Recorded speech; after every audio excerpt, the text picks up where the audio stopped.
Hello student, आप लोगों का फिर से स्वागत है जीएम एजुकेशन में।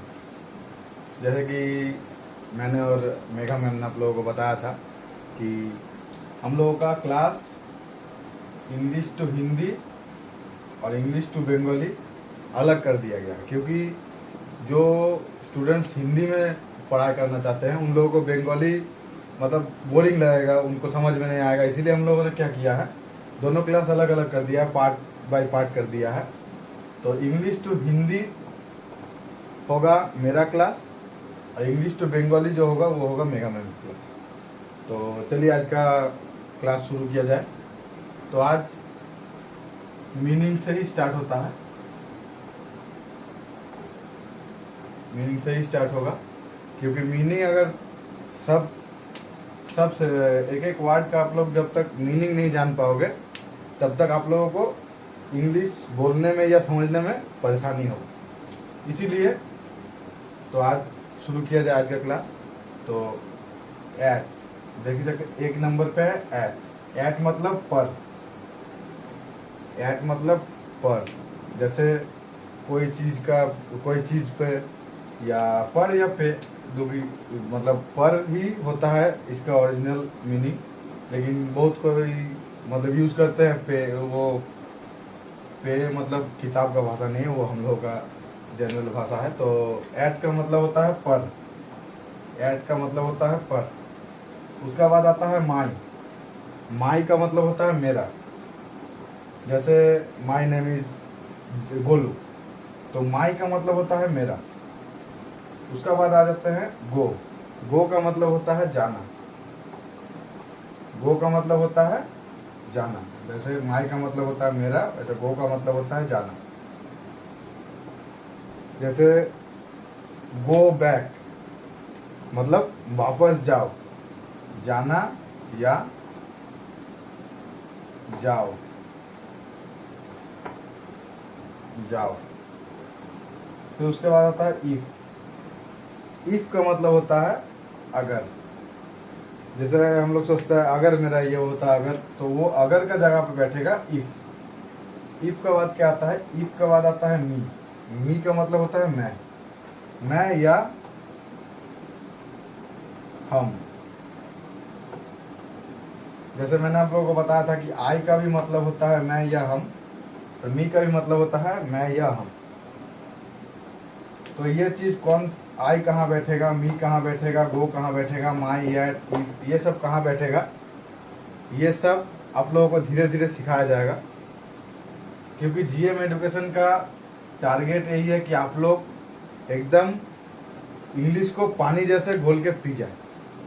जैसे दूध में हॉर्लिक्स घोल के पी जाता है, वैसे ही हम लोगों को इंग्लिश को जीएम एजुकेशन के पास जब आप लोग ध्यान लगा के देखिएगा हम लोगों का पढ़ाई, तो आप लोग इसको एकदम माइंड में एकदम बैठा लीजिएगा कि हम लोगों को जब भी जीएम एजुकेशन का वीडियो आएगा तो हम लोगों को पार्ट बाय पार्ट देखना। तो आप लोग अगर कोई भी पार्ट मिस हो जाता है, मतलब पकड़ लीजिए एक दिन में हम लोग जैसे 15 से 20 मीनिंग सिखा रहे हैं, फिर जब ये मीनिंग तो कहीं से भी मिल जाएगा, लेकिन जो हम लोग नाउन सिखाएंगे, प्रोनाउन सिखाएंगे, उसके बाद बेसिक इंग्लिश के बाद जो स्पोकन इंग्लिश का क्लास होगा, तो उसमें आप लोगों को पूरा ए टू जेड आप लोगों को माइंड में एकदम बैठा लेना है। क्योंकि अगर कुछ भी मिस हो जाता है ना, तो आप लोगों को पूरा समझ में नहीं आएगा। तो चलिए नेक्स्ट पार्ट शुरू करते हैं। 5 मीनिंग अभी हम लोगों का हुआ। फिर ये 6 नंबर पर नो। नो का मतलब होता है नहीं। ये बहुत इजी है, ये 99% सबको मालूम होना चाहिए, सबको ही पता होता है ये। नो का मतलब होता है नहीं। तो आप लोग सोच रहे होंगे कि बहुत इजी सिखा रहे हैं, लेकिन इजी से ही हार्ड होगा। क्योंकि कोई कोई है जिनको इन सब का बारे में भी मालूम नहीं। अब वो लोग तो शुरू से सीखेंगे, तो उन लोगों को शुरू से सिखाने का हम लोग का यही मकसद है कि जो ए से जेड तक खाली जानते हैं उन लोगों को हर एक चीज़ हम लोग सिखाएंगे। जैसे नो का मतलब नहीं, नो का बाद आता है और का मतलब होता है या, और का मतलब होता है या। उसका मतलब आता है ऑफ। ऑफ का मतलब होता है का। ऑफ का मतलब होता है का। जैसे आप लोगों को मैंने बताया, ऑफ का मतलब होता है का। फिर उसके बाद आता है सो। सो का मतलब होता है इसलिए।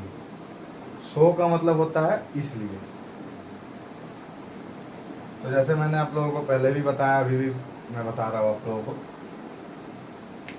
हम लोग अभी जैसे मीनिंग सिखा रहे हैं, मीनिंग सिखाने के बाद आप लोगों को सिखाया जाएगा कि कौन सा वर्ड कहाँ बैठता है, किसके बाद क्या होता है, किसका मतलब क्या है और किसका कहाँ पे इस्तेमाल होता है। तो ये आप लोगों को सिखाया जाएगा। सो का मतलब होता है इसलिए। आस का मतलब होता है हम। आस अस का मतलब होता है हम। तो जैसे मैंने आप लोगों को बताया, नो का मतलब होता है नहीं, और का मतलब होता है या, ऑफ का मतलब होता है का, सो का मतलब होता है इसलिए, आस का मतलब होता है हम। तो नेक्स्ट पार्ट, चलो स्टूडेंट्स, इसके बाद आता है जैसे 10 वर्ड्स का मतलब हम मैंने आप लोगों को समझा दिया है। इसके बाद आता है 11 नंबर, अप। अप का मतलब होता है ऊपर। अप का मतलब होता है ऊपर। अप का बाद आता है वी।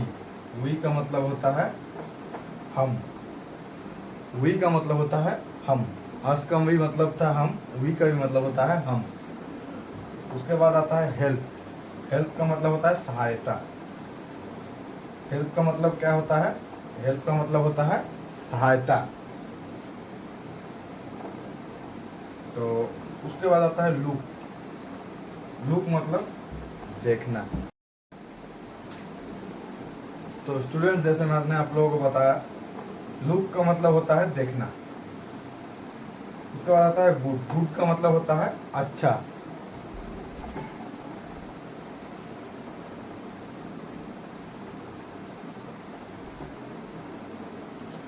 गुड का मतलब होता है अच्छा। तो सभी अपना एक एक कॉपी लीजिए, उसमें एक तरफ इंग्लिश एक तरफ हिंदी, जैसे मैंने आप लोगों को पहले दिन बताया था। आप लोग ऐसे उसको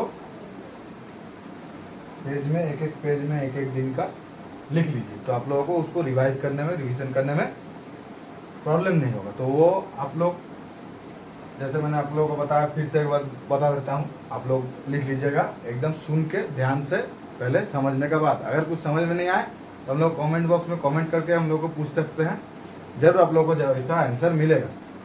तो अप का मतलब होता है ऊपर। वी का मतलब होता है हम। हेल्प का मतलब होता है सहायता। लुक का मतलब होता है देखना।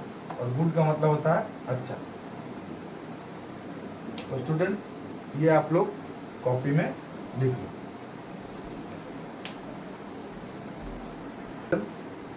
ये 15-15 मीनिंग डेली अभी 3-4 दिन सिखाए जाएंगे।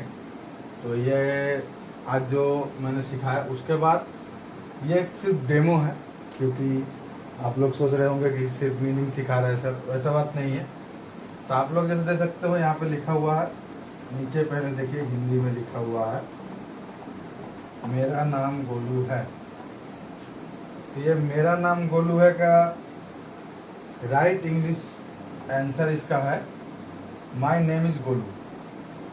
लेकिन जैसे आप लोगों को मैंने पढ़ाया था, माई का मतलब होता है मेरा, नेम का मतलब होता है नाम, गोलू मेरा नाम है, ये गोलू, और इज मतलब है।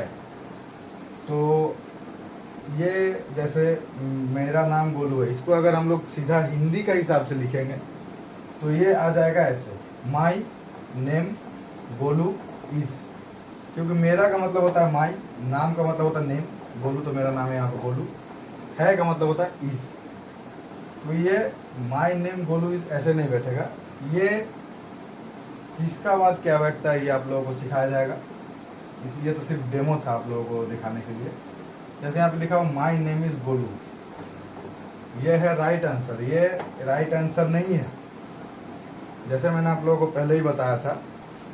तो ये जैसे हिंदी में लिखा हुआ मेरा नाम गोलू है, तो ये माई नेम गोलू इज नहीं होगा, ये होगा माई नेम इज गोलू।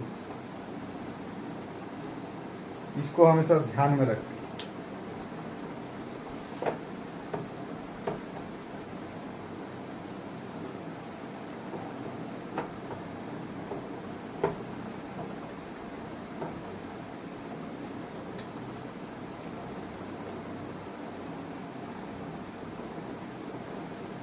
तो जैसे स्टूडेंट्स मैंने आप लोगों को पहले भी बताया था, अभी बता रहा हूँ और बाद में भी बताऊंगा कि आप लोग जब तक जीएम एजुकेशन में ध्यान लगा के पढ़ाई करोगे, मन लगा के पढ़ाई करोगे, 30 डेज के अंदर,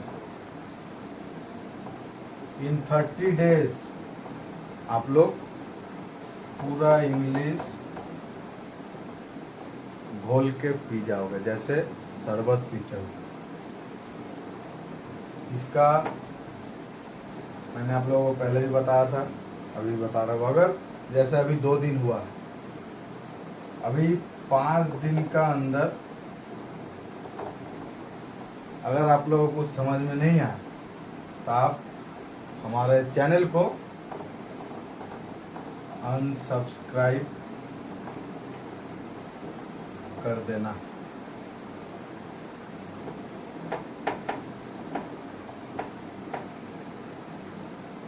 थर्टी डेज के अंदर 30 डेज के अंदर अगर आप लोगों को कुछ भी इम्प्रूवमेंट नहीं मिला तो आप लोग कमेंट में बोल के चैनल को अनसब्सक्राइब करके चले जाना। ये गारंटी सिर्फ जीएम एजुकेशन ही लेगा और कोई नहीं लेगा। पढ़ाने का तो सब पढ़ा सकते हैं, लेकिन गारंटी कोई नहीं लेता है, लेकिन हम गारंटी लेते हैं। तो गाइस, आज का वीडियो समझ में अगर किसी को नहीं आया, कुछ भी कोई भी वर्ड अगर समझ में नहीं आया तो कमेंट में बता सकते हो।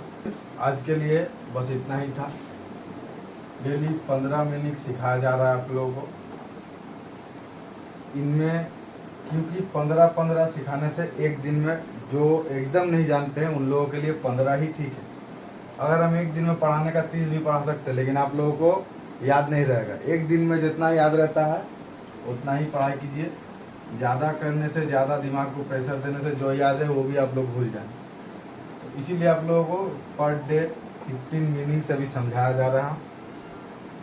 15 मिनट्स करके जब मेन जो मीनिंग्स है वो जब मैं हम लोगों को सिखा लेंगे, आप लोग जब सीख जाओगे उसके बाद हम लोग आ जाएंगे बेसिक इंग्लिश में। बेसिक इंग्लिश में हम लोग आ जाएंगे। मेगा मैम ने आप लोगों को बताया था कि आप लोगों का एग्ज़ाम लिया जाएगा। आप लोगों का एग्ज़ाम होगा, तो एग्ज़ाम में जो भी सबसे अच्छा, सबसे बेहतर सवाल का हम लोगों का जवाब देगा, उसके लिए हम लोगों के पास सरप्राइज है। सरप्राइज है। तो ये 30 डेज के क्लास होने के बाद ही वो क्लास मतलब वो एग्ज़ाम लिया जाएगा। तैयार नहीं हो जाते पूरा एग्ज़ाम देने के लिए, तब तक एग्ज़ाम हमने कुछ सिखाएंगे नहीं हम लोग, तो हम लोग कैसे एग्ज़ाम लेंगे? जब तक हम लोग पूरा नहीं सिखा लेते हम लोग एग्ज़ाम नहीं लेंगे। जब हम लोगों का पूरा सिखाना हो जाएगा, 30 डेज का जब आप लोगों का क्लास हो जाएगा, तो आप लोग 30 डेज के बाद जो एग्ज़ाम देंगे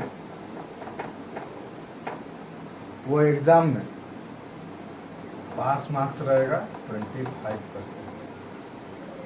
तो ये जैसे मेरा होगा हिंदी क्लास जो होगा, हिंदी टू इंग्लिश, और मेघा मैम का भी क्लास होगा बंगाली टू इंग्लिश।